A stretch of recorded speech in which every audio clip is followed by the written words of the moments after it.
Productions, les podcasteurs.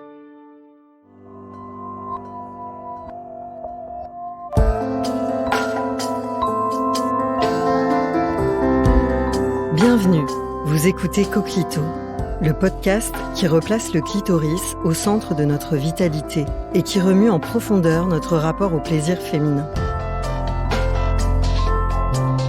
Un rendez-vous de reconnexion à la puissance de cet organe trop longtemps ignoré. Un appel à notre boussole de sensibilité et de force. Les Coquelicots chéris donnent la parole à celles et ceux qui œuvrent pour cette reconnaissance et pour ramener de la poésie dans nos rapports sexuels. Coquelicot lance un appel pour nous relier, femmes et hommes, dans nos passerelles entre le féminin et le masculin. Coquelicot, tu ressens quoi, toi ? Aujourd'hui, pour ce nouveau voyage en planète Coquelicot, je suis dans la joie et la douceur de retrouver Alexandrine Pilastre. Alexandrine, depuis 20 ans, tu es somato-psychopédagogue. Ta pratique intègre la fasciathérapie, la Gestalt et la respiration transpersonnelle. Tu as conçu un programme pour aller à la rencontre de soi, la ressource sensorielle. Tu accompagnes individus, couples, groupes, et tu formes également des professionnels de santé et du bien-être à cette approche où nos sens ont la parole. Ton travail vise à apprendre à dialoguer avec nos éprouvés pour aller à la rencontre d'une réalité bien plus vaste que nos représentations, d'un monde plus grand. Alors, gros challenge que cette nouvelle écoutation. Permettre à ceux qui nous écoutent de percevoir en pratique la subtilité de ton travail. Par leurs oreilles. C'est mon petit côté Duras. Je me lance. Comment expliques-tu à un enfant ou un ado ta pratique, la ressource sensorielle ? Alors bonjour Caroline. Je dirais que je l'explique pas, je lui montre plutôt. Je lui fais sentir. Et un des premiers piliers de cette ressource sensorielle qui est quelque chose, non pas à portée de main mais à portée de narine, c'est la respiration. C'est respirer. La première chose pour aller un peu plus dans ses sensations et dans notre attention au corps. Alors j'aime bien d'ailleurs l'expression être dans son corps parce qu'on est tout le temps dans son corps. Mais c'est d'avoir un tout petit peu plus de conscience de son corps. C'est passer par la respiration.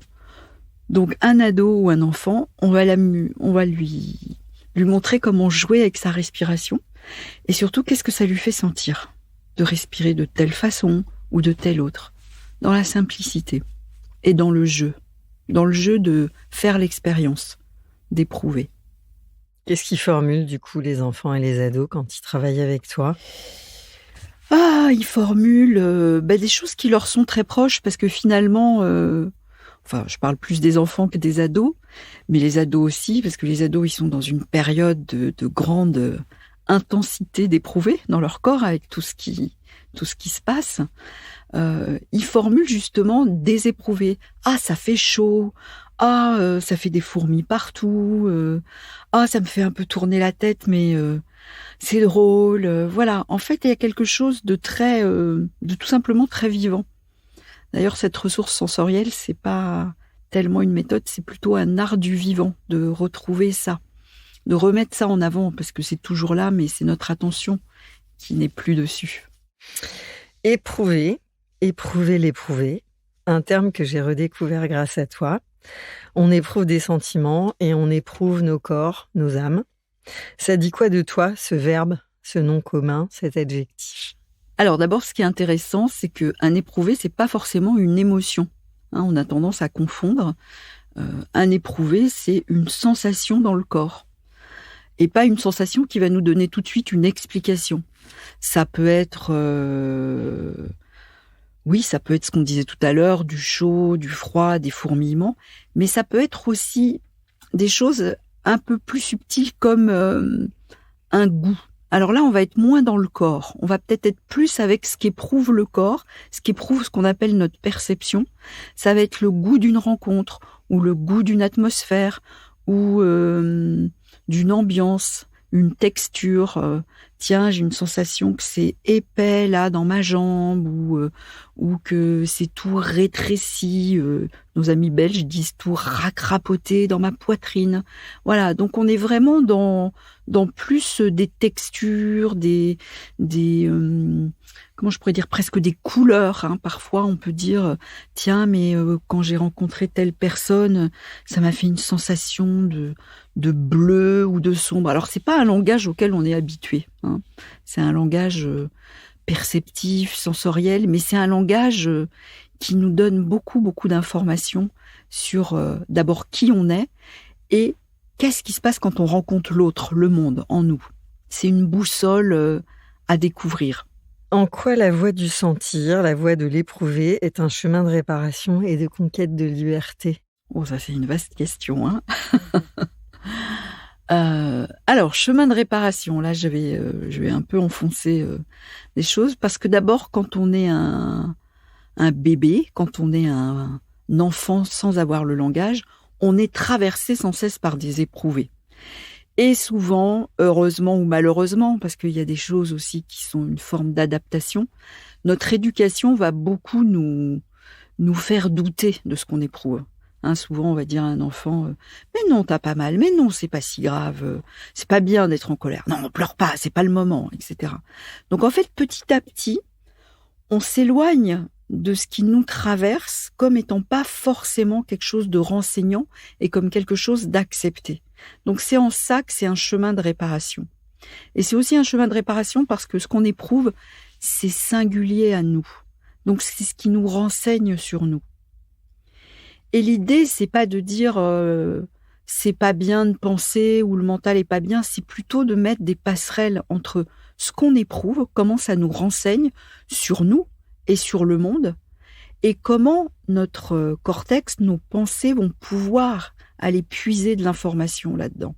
Tu peux nous donner des exemples face à des enfants notamment? Face à des enfants. Quand tu disais, on a tendance à dire à un enfant qui pleure ou qui fait une colère, arrête ou ça va passer ou va te calmer dans ta chambre.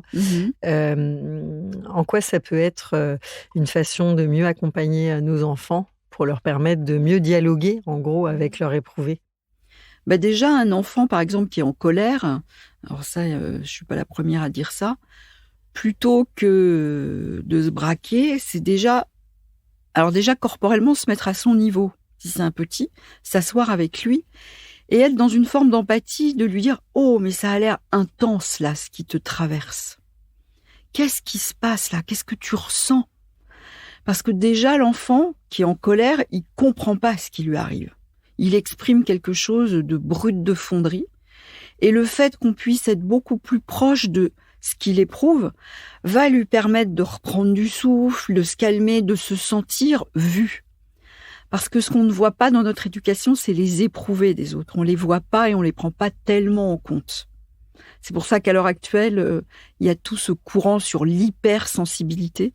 J'entendais quelqu'un l'autre fois qui disait « Mais en fait, il y a peut-être pas des gens hypersensibles.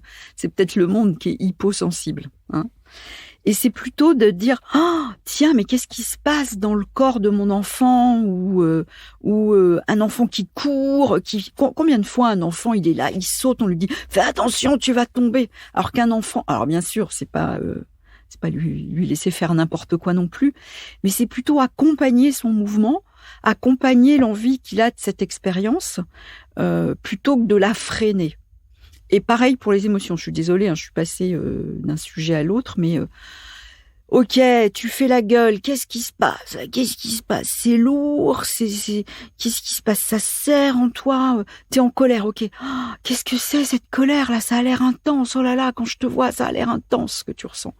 Donc être beaucoup plus à accompagner ce qui se passe dans la personne. Et en effet, c'est dans son corps, mais c'est pas juste son corps biologique, c'est son corps perceptif, son corps émotionnel, son corps énergétique, tous les corps qui sont réquisitionnés au moment où l'expérience le traverse. Et là, du coup, on va pouvoir beaucoup plus faire des passerelles perceptivo-cognitives, en fait. Voilà, on pourrait dire ça comme ça. Donc un enfant, alors pour pouvoir faire ça, il faut soit en effet dans une disponibilité en tant qu'adulte, c'est ça peut-être la première chose à voir. C'est est-ce que moi, en tant qu'adulte, je suis disponible, je suis à l'écoute de ça. Mais en tout cas, il y a à garder pour son enfant et pour soi-même cette curiosité de ce qui nous traverse. Et sans vouloir tout de suite l'expliquer ou lui donner une cause. Être avec. Je ne sais pas si ça répond à ta question, mais Très bien. voilà. Tu as démarré par des études de philosophie. Pourquoi est-ce que tu as eu besoin de compléter le monde des pensées par les sensorialités? Alors, la philo, moi, je l'ai découvert au lycée, en terminale. À l'époque, on en faisait en terminale.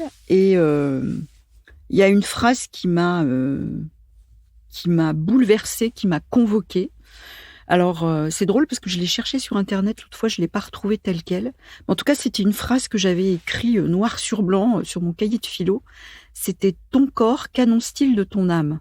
Je crois que c'est Zarathustra qui dit ça. Voilà, Nietzsche. donc là, Nietzsche. Là, on tapait fort. Moi, je suis... Magnifique. Ouais. Moi, je viens d'une famille adorable, mais qui était complètement désensorialisée, complètement pas dans le corps. D'ailleurs, j'ai massé mon papa il y a quelques temps qui me disait « Oh, mais en fait, je sens pas mon corps. » Donc oui, moi, j'étais beaucoup dans le mental, dans la représentation, mais j'étais dans une forme de déconnexion à moi, en fait. De déconnexion au corps. D'ailleurs, ça a été très dur au début, quand j'ai commencé mes études de fascia, parce qu'on nous faisait aller dans la lenteur, dans tout ça, donc là, concerné par le corps. Et oui, tu as raison, je réponds pas directement à ta question, je m'en rends compte. Ben, la philo, ça m'a convoqué à me questionner sur mais pourquoi on est là, bordel ? Et comment on est là ? On est là par notre corps d'abord, puisque qu'est-ce qui fait qu'on est un être humain ? C'est qu'on a un corps. Voilà. Et puis après, ça a été des rencontres.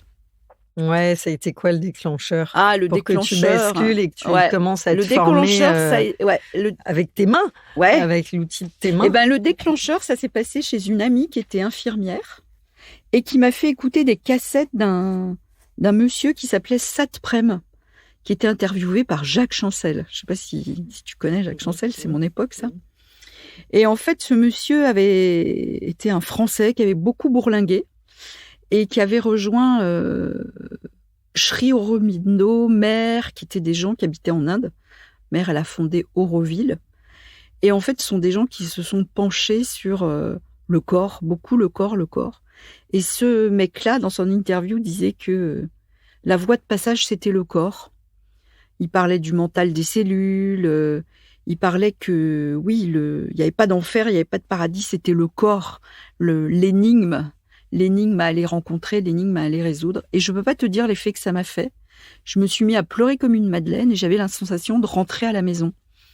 Et quand mon amie est rentrée le soir, elle m'a trouvée avec mes yeux de raton laveur, là, parce que je n'avais pas mis de mascara waterproof. Elle m'a dit, qu'est-ce qui se passe ? Je lui ai dit, mais c'est ça que je veux faire. C'est ça que je veux faire.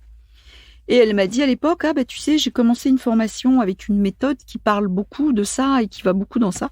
C'est la fasciathérapie. Et comme j'étais quelqu'un d'assez impulsif à l'époque, ni une ni deux, quand je suis rentrée à Paris, je me suis inscrite en fasciathérapie. Et mon copain de l'époque m'a dit, mais attends, va faire 1 ou 2 séances et tout. Mais j'ai dit, non, je veux faire ça. Mais elle m'aurait dit, chez Total Felf-Aquitaine, ils font ce genre de méthode, je me serais fait embaucher par chez Total Felf-Aquitaine. Ce que je veux dire par là, c'est qu'il y a eu vraiment... j'ai été convoquée, mais pas dans mes pensées, pas dans intéressant, tiens, c'est intéressant, j'y vais, dans quelque chose de plus vaste, qui concerne l'être, qui concerne d'ailleurs pas que le corps, mais qui concernait tout de moi. Et ça a commencé comme ça. Voilà. Et j'en ai chié au début, ça n'a pas été un chemin facile.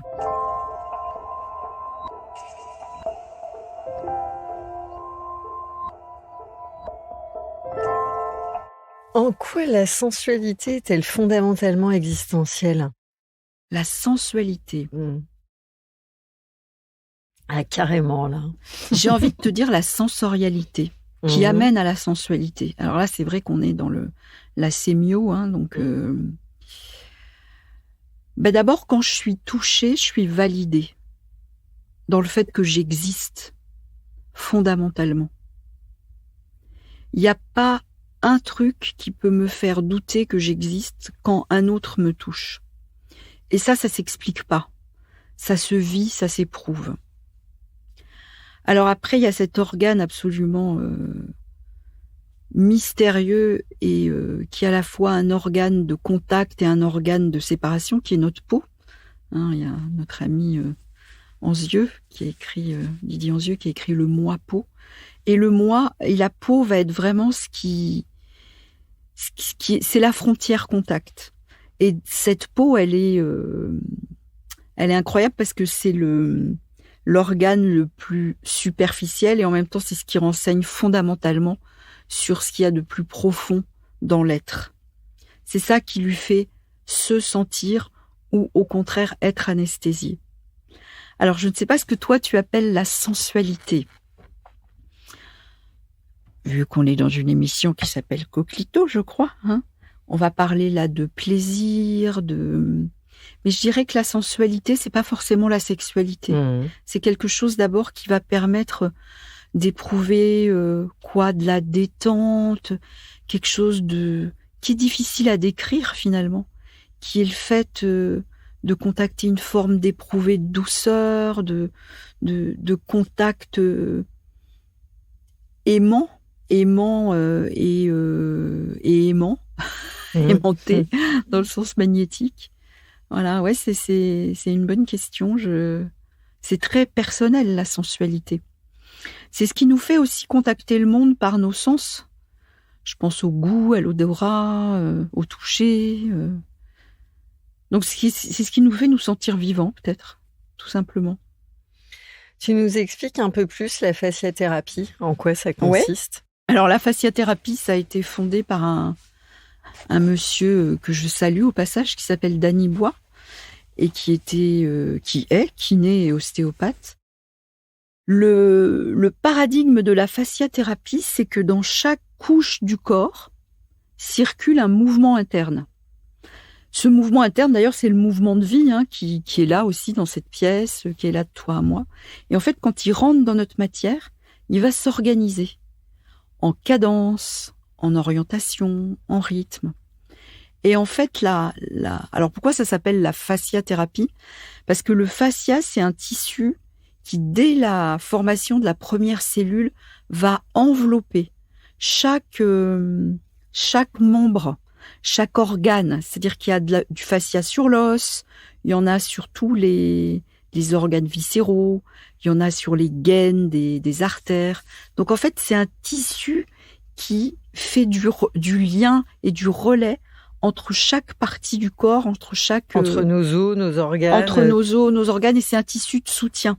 Alors pour se le représenter, ça va pas être très ragoûtant ce que je vais raconter, désolé pour les végétariens, mais c'est la petite peau blanche là, qui est sur la viande.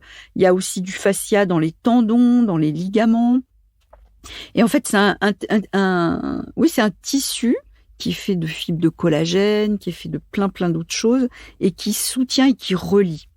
Donc la fasciathérapie, bien sûr qu'à partir du moment où on pose la main sur quelqu'un, on convoque son fascia. Et au travers de son fascia, c'est-à-dire qu'au travers de son fascia, on va convoquer et on va avoir une résonance dans tout le corps.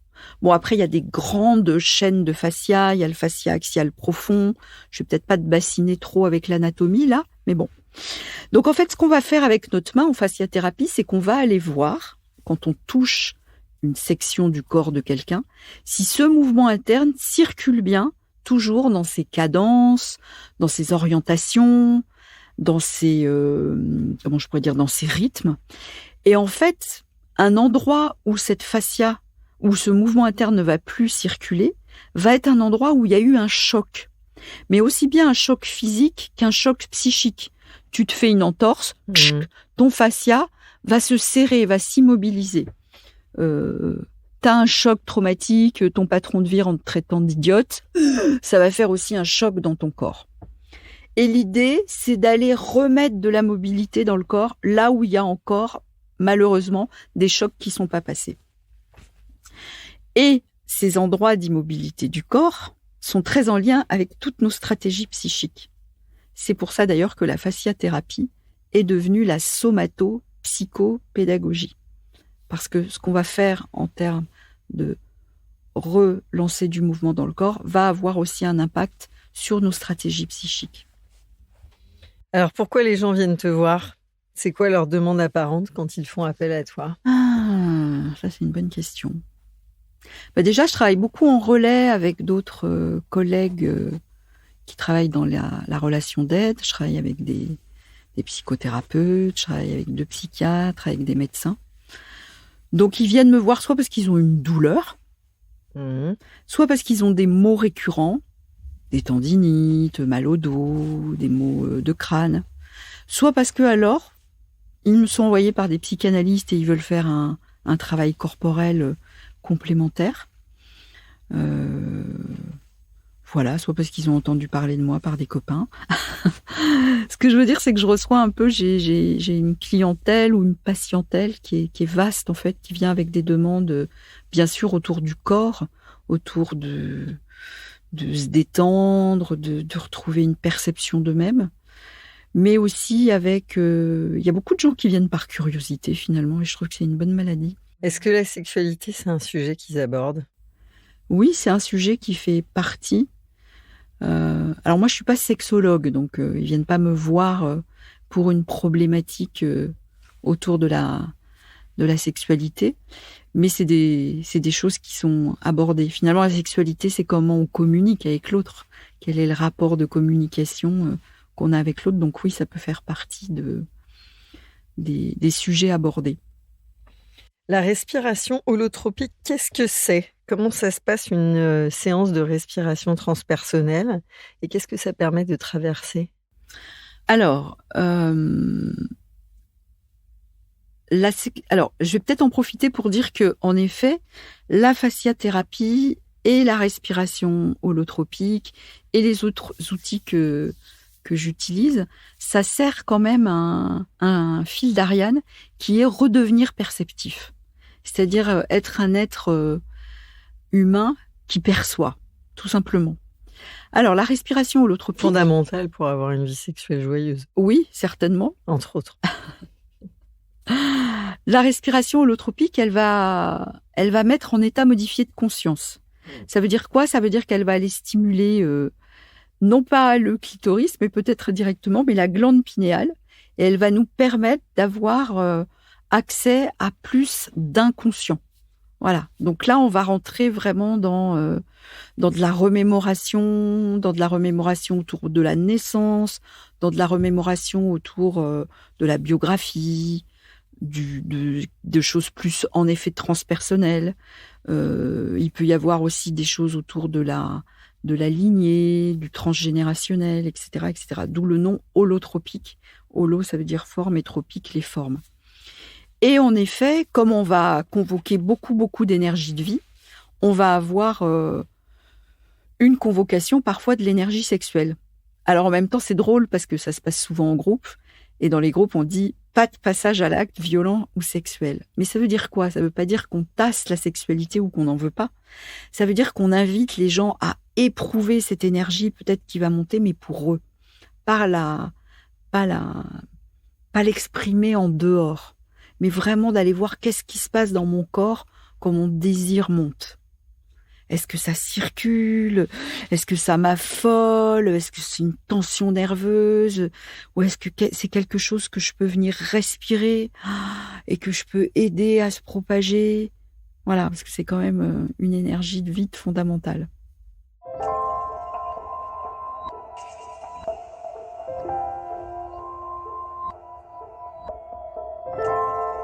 C'est quoi les moments déroutants que tu as dû surmonter et qui t'ont amené à ce que tu fais maintenant? Tu veux dire dans ma pratique ou dans ma vie personnelle? Dans ta vie personnelle. Dans ma vie personnelle. Il fallait pas poser la question parce qu'évidemment, on va commencer par ta vie personnelle. Si tu veux, peut-être par ta pratique, mais je viendrai quand même te demander pour ta vie personnelle. Déjà, pour moi, la sexualité, c'est un mystère total. Qu'est-ce qui me plaît? J'arrête pas d'être en convocation et en curiosité de ce mystère qui est le désir. Alors, redis-moi ta question. C'est une question de Caro, d'une autre Caro. Ouais. Quels sont les moments déroutants que tu as dû surmonter et qui m'ont conduit à pour ma pratique. en être là maintenant aujourd'hui?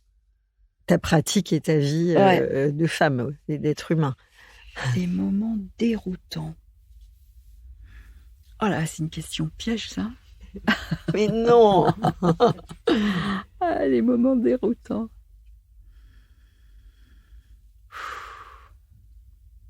Ben, l'écoute de cette interview, ça m'a... J'ai un langage un peu imagé de temps en temps, j'allais dire, ça m'a claqué le cornet, quoi. Hein. C'était la claque. Les moments déroutants. Chaque expérience de respiration holotropique a été un moment de rencontre avec des éprouvés, avec le fait de me rendre compte que qu'au quotidien, j'ai une conscience très limitée. J'ai pratiqué des médecines chamaniques, pas en France, hein, parce que c'est interdit, qui ont été aussi des moments très, très forts d'expansion de conscience. Alors après, dans une chose un peu plus quotidienne, la naissance de ma fille, ça a été un bouleversement aussi. Ça a été je ne sais pas si ça m'a conduit à ma pratique. En tout cas, j'allais dire les rencontres, l'envie du lien, l'envie d'être dans le monde, plus m'ont convoqué à ma pratique. Quelles informations tu recueilles dans tes mains et auxquelles tu pourrais pas avoir accès autrement? Est-ce que tu peux nous donner, je sais pas, des exemples ou des couleurs, des matières Alors, on parle souvent dans pas mal de pratiques de dialogue tissulaire, mais c'est pas juste un truc pour faire joli, c'est une vraie expérience physique. Quand on pose les mains sur quelqu'un, d'abord, il y a ce qu'on met dans ses mains.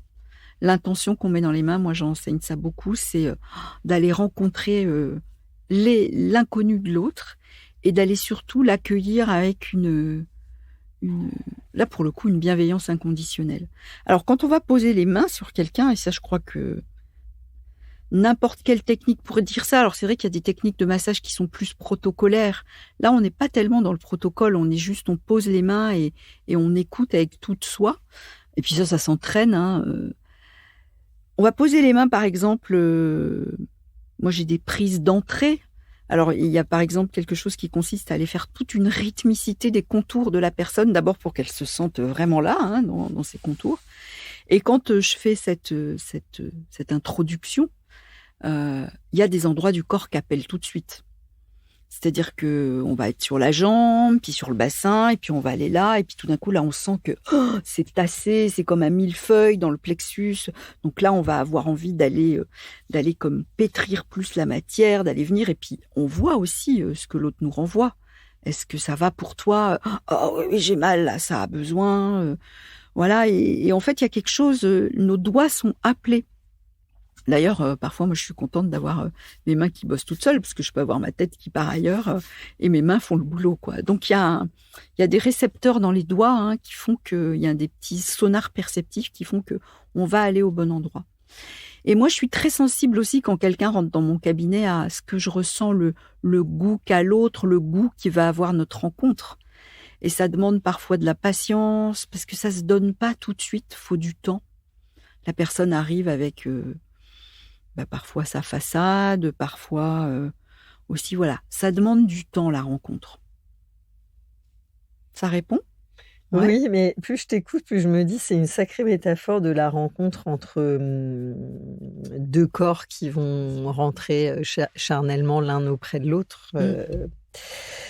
Pardon pour cette petite... Non, mais vraiment, plus je t'écoute, plus je me dis, mais en fait, il faudrait tous qu'on se forme en fasciathérapie ou qu'on fasse des stages pour mieux rencontrer son corps et le corps de l'autre. Ah, c'est sûr qu'à mon avis, on fait mieux l'amour quand on est dans la mobilité tissulaire de son propre corps. Enfin, je pose ça, c'est pas un... Et alors, comment ça se passe, toi, comment tu utilises tes mains quand tu fais l'amour avec quelqu'un? Ah, ben écoute, c'est...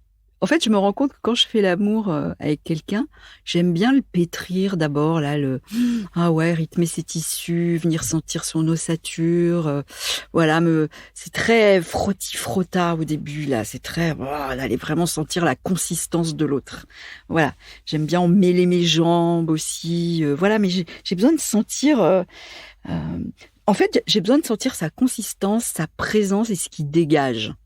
Au-delà de la beauté physique, au-delà de la sensualité, c'est vraiment, est-ce qu'il y a de la chair là, est-ce qu'il y a du corps? Je le note.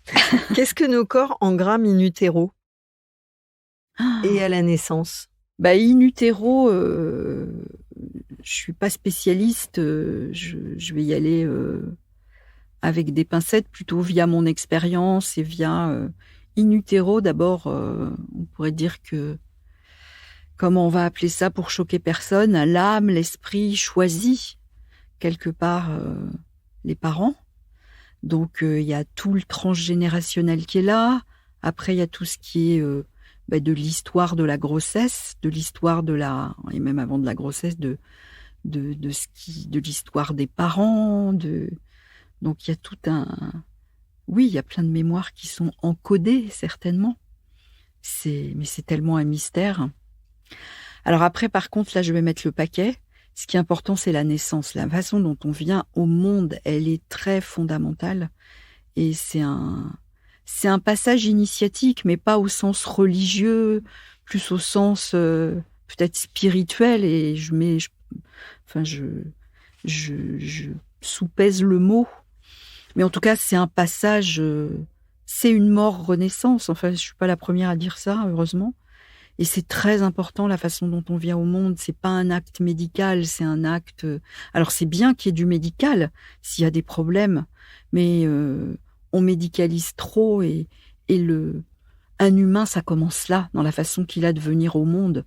La façon dont il va être accueilli, la façon dont sa mère va être en contact avec lui, c'est très très important. Et ça, on le voit beaucoup dans la respiration holotropique. On fait beaucoup de repassage de naissance, de réparation de choses. Et c'est un mystère aussi parce que c'est vraiment engrammé dans le corps et dans la psyché, bien sûr. Et comment ça a une influence, quelle influence ça peut avoir sur nos sexualités ou nos sensorialités, si tu préfères qu'on commence par là. Justement, de refaire vivre nos naissances, quelle transformation ça permet sur nos sexualités? Je vais te répondre indirectement. Déjà, ça répare quelque chose de la personne. Donc, ça la fait être plus présent à elle-même, à qui elle est. Donc, je peux imaginer que dans la sexualité, être plus présent à soi, on est plus présent à l'autre, et donc à ce qui est.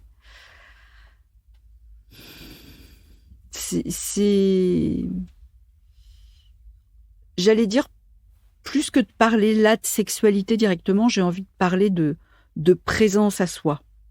Et avec des témoignages de gens qui disent qu'ils ont l'impression de se récupérer, de se retrouver, qu'il leur manquait quelque chose. Et c'est mystérieux comment ça soigne. Hein. C'est tout d'un coup, on se constate n'ayant plus ce travers ou n'ayant plus cette forme d'angoisse ou n'ayant plus... voilà, mais on se constate. On ne peut pas faire un truc de cause à effet. Et bien sûr que ça va amener au mystère de son propre désir, de sa propre sexualité. Ça peut aider à accepter des pulsions qu'on a, à les regarder différemment. Oui, peut-être apporter un autre regard sur ce dans le quoi on était peut-être dans le jugement ou dans la peur ou dans tout d'un coup retrouver des sensations dans son corps. Donc être moins anesthésié sur certaines parties. Je me rappelle d'une femme nous disant que elle avait vraiment la sensation de pas du tout sentir cette partie-là de son corps, ses clavicules, le haut de son tronc, ses seins, et d'avoir récupéré une sensorialité au niveau des seins. Mais on peut pas dire que c'est tout le temps ça qui se passe, mais c'est une alchimie qui fait qu'à un moment donné, on va être autre et on va être plus présent à soi et à l'autre. Voilà. C'est peut-être là où ça a une influence, en effet. Est-ce qu'on peut dire que faire l'amour transforme nos tissus, nos cellules? Ça les éveille. C'est une forme de transe. Faire l'amour, l'orgasme, c'est une forme de transe, même si... voilà, donc oui, bien sûr, c'est nourrissant. Bien faire l'amour, c'est nourrissant. C'est très indicateur aussi de plein de choses. comment je lâche pas, comment il y a un auteur de Gestalt, un professeur que j'ai eu qui s'appelle Jean-Marie Robine, qui a écrit un livre dont le titre parle de lui-même, qui s'appelle « S'apparaître à l'occasion d'un autre ». Ben, on s'apparaît à l'occasion de l'autre dans la sexualité, on pourrait dire ça, oui.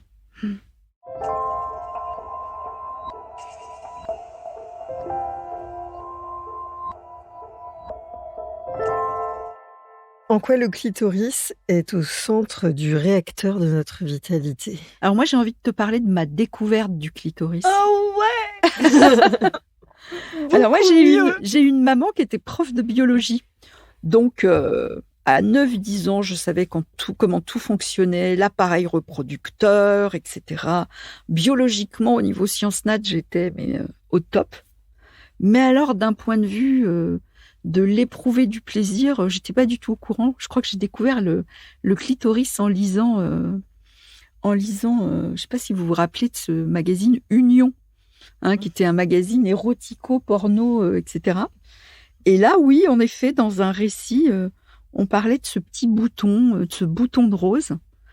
Et je crois que c'est à l'occasion de ça, bon, j'étais jeune, j'avais 9-10 ans, que je l'ai découvert, quoi. Et ça a été vertigineux, quoi. Voilà, j'ai envie de te répondre avec un truc très personnel. Très bien. Très personnel. Mais je faisais des robes en coquelicot. Je faillote un peu là. Quand j'avais 6-7 ans, tu vois, j'étais là avec mes petits coquelicots et pas coquelitos. Voilà. Mais oui, j'ai découvert le clitoris par un journal érotique.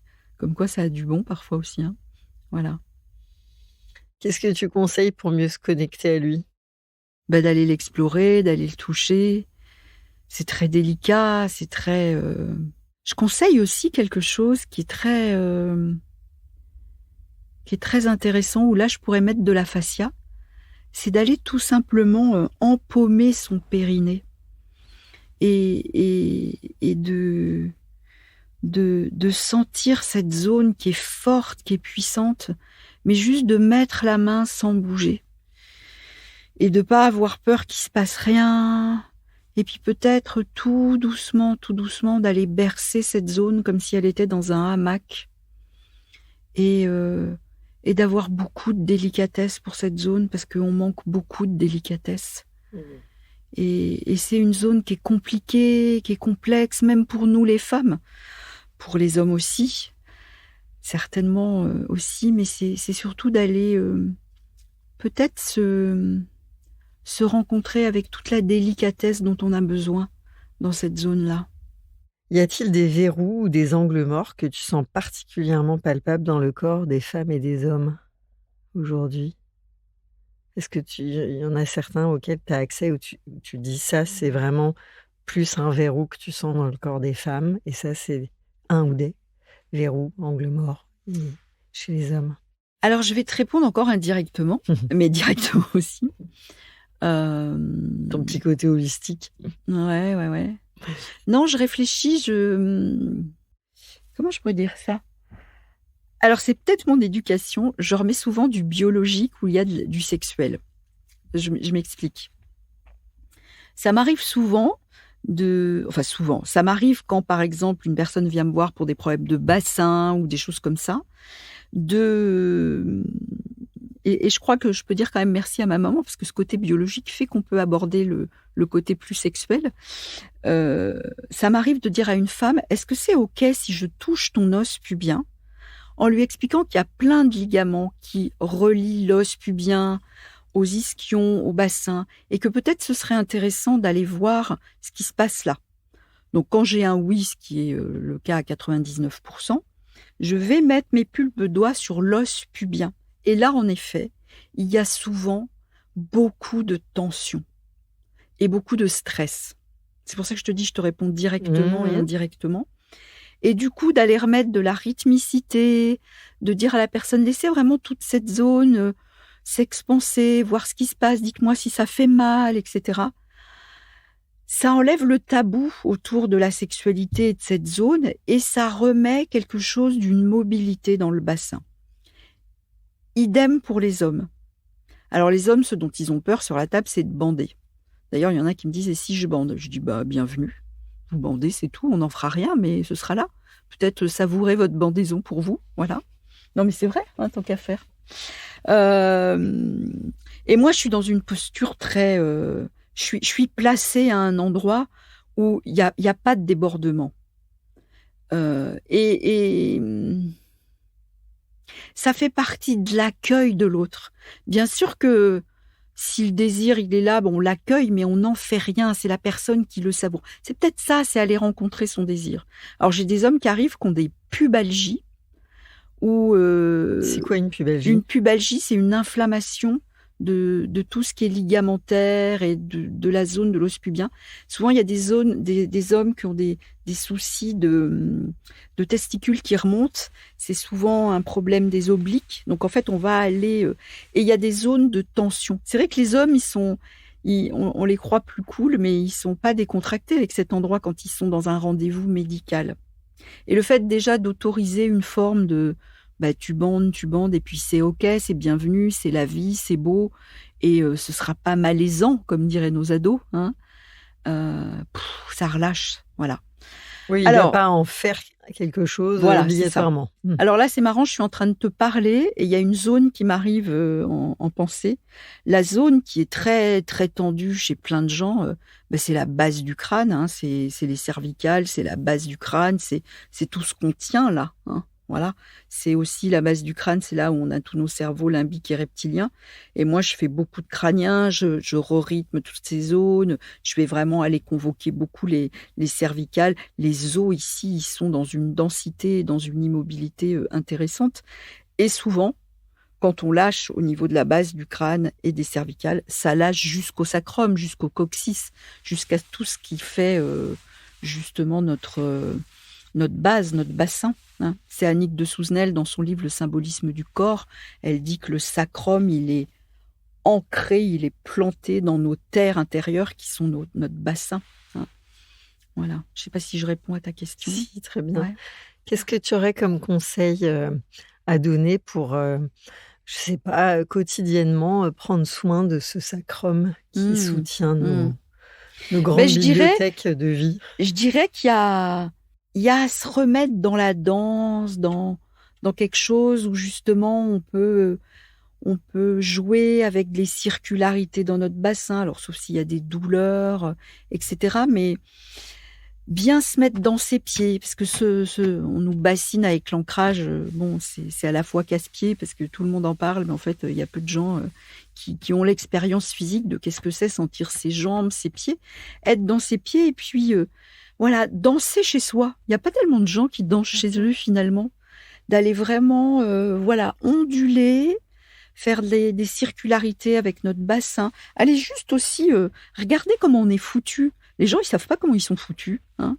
Moi, je fais des cours d'anat, hein, voilà, d'aller voir comment c'est un os, de regarder sur internet comment c'est un bassin, voilà, comment c'est ces deux réceptacles qui accueillent, bah, d'abord tout ce qui est organes digestifs, hein, la faim, les intestins, puis de l'autre côté, tout ce qui est beaucoup plus gynécologique, sexuel, voilà. Et puis bouger, quoi, le fameux bouge ton corps, là, ben, on peut le faire. Alors souvent, quand on fait ça, moi j'étais quelqu'un de très mental, quand on nous faisait bouger en fascia, et puis bouger dans la lenteur aussi, parce que la lenteur, ça va nous permettre d'observer, d'être beaucoup plus en contact, hein. Euh, Et au début, moi, quand on faisait du corps en fascia, j'étais quelqu'un de très mental. J'avais mon mental, je disais: «Mais à quoi ça sert ces conneries là? Ça m'emmerde, on se fait chier et tout». On se fait chier au début à bouger, à juste faire du corps. On n'est pas concerné. Parce que ce qu'on aime, c'est réfléchir. C'est ça qui nous fait nous sentir, vivants, hein. Mais il y a autre chose, voilà. Et la première étape de la perception, c'est déjà récupérer la respiration et récupérer, les sensations dans les poumons, dans la poitrine. Donc oui, je conseillerais d'aller bouger, d'aller respirer, même si le mental trouve ça ridicule. Parce qu'au Dur, hein? début, ouais, Ouais. c'est dur. Au début, il va trouver ça, il va s'ennuyer le mental. Avant de se dire à bientôt, Oui. Alexandrine, je te propose dans ce studio que chacun s'installe dans son corps, dans son espace intime. On va refaire un moment de D'accord. J'ai juste envie de partager un truc avec toi là. Quand tu as dit avant de se dire au revoir, tu vois, j'ai eu des frissons dans tout le corps. Je sais pas ce que ça veut dire, mais en tout cas, je les ai eus. Voilà. Et j'ai envie de te les nommer pour faire un coup de travaux pratiques là. Je les ai. Ok, J'ai eu plusieurs fois des vagues. d'accord. Et merci de le dire. Nous prenons le temps de nous inspirer depuis nos intérieurs, à l'écoute de nos dedans. Et là, je vais continuer, je vais te poser quelques questions pour atterrir en beauté avec nos corps magnifiques. Et tu continues par association libre. À quel moment écoutes-tu ta boussole de sensibilité ? À chaque fois que je rencontre quelqu'un,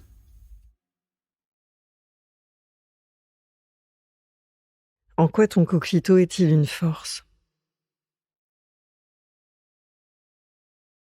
il est un endroit d'exploration mystérieux et c'est une force, le mystère. C'est quoi ses super pouvoirs ? Ses super pouvoirs, bah déjà de me donner du plaisir, ce qui est énorme. De me faire revenir à moi, à sentir que je suis dans mon corps, justement. Quels sont les mots qui t'ont touché pendant ce temps de partage ?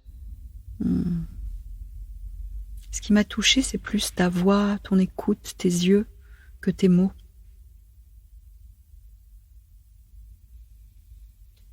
Coquelicot, tu ressens quoi, toi ?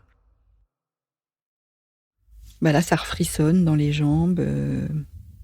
Mais c'est très intime de dire ça, tu vois. Je ressens de la douceur.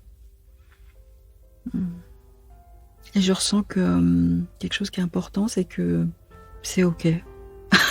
C'est con de dire ça comme ça. Je suis plus dans me dire est-ce que j'ai bien répondu, qu'est-ce qu'elles vont penser, etc. Bah voilà, c'est. Et ça, c'est relax, hein, ça fait du bien au système nerveux.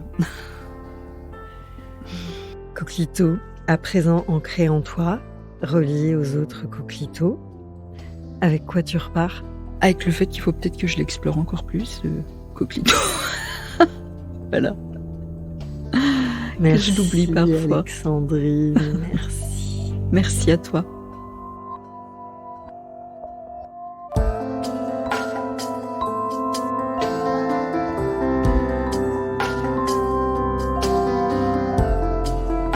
À très bientôt pour un nouvel épisode de Coquelicot. Coquelicot, je nous trouve très beaux.